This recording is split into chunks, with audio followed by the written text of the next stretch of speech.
কুরবানির পশুর হাটে চলে আসলাম পশু দেখার জন্য এবং আপনাদের মাঝে পশুগুলা তুলে ধরার মাঝে। যারা আজকের এই ভিডিওটা প্রবাস থেকে দেখতেছেন আপনাদের সকলকে অসংখ্য অসংখ্য ধন্যবাদ জানাচ্ছি। যারা এখনো পেজ থেকে ফলো দেন অবশ্যই দ্রুত পেজ থেকে ফলো দিয়ে সাথে থাকবেন। সবসময় প্রতিনিয়ত কুমিল্লা জেলা এবং চাঁদপুর জেলার ভিতরে হাট বাজারের ভিডিও আপনারা এই পেজ থেকে দেখতে পারবেন। আপনাদের আমি শুরু থেকে শেষ পর্যন্ত সবসময় হাট বাজারের ভিডিও নিয়ে ব্যস্ত থাকি। এত পরিশ্রম এত কষ্ট করার পর যদি আসার পর যদি আপনাদের ভালোবাসা এবং আপনাদের চাপড় যদি না পাই তাহলে অনেকটাই দুঃখজনক লাগে। তো ঐতিহাসিক সেই বাজারে চলে আসলাম আড্ডা হাই স্কুল মাঠ, যেখানে সাপ্তাহিক 2 দিন সে হাটটি মিলে থাকে। তো ঈদের আর মাত্র বাকি আছে 5 দিন। তো এই বাজারটি সোমবার এবং শুক্রবার সাপ্তাহিক 2 দিন মিলে থাকে। যুগ যুগ ধরে কিন্তু এই আড্ডা বাজারে কোরবানি ঈদ উপলক্ষে আসলে হাট বসে থাকে।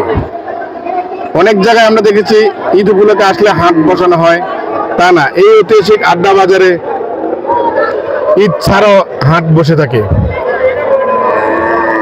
সকল প্রবাসী ভাইদের কাছে আমার অনুরোধ রইল, আপনাদের রিকোয়েস্টে আমি সবসময় আসলে বাজারের ছোট এবং বড় সাইজের গরুগুলা দেখাই থাকি। ঠিক তেমন আপনারা পূর্বের ভিডিওতে যেমন ভালোবাসা দিয়ে আসছেন, ঠিক আজকের এই ভিডিওতে আশা করি আপনারা তেমনটাই ভালোবাসা দিবেন। যদি আপনাদের ভালোবাসা পাই তাহলে সামনের দিকে এগিয়ে যেতে পারবেন।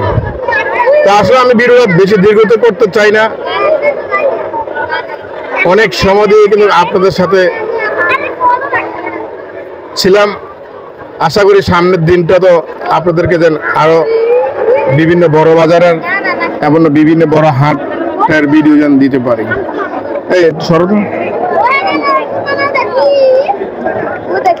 এই চুপ থাকো না বাবুরা।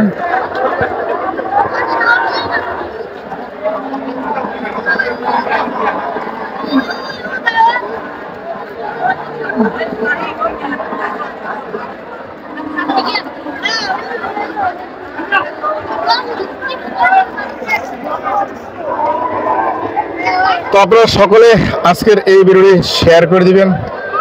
ওকে, আল্লাহ হাফেজ, আসসালামু আলাইকুম।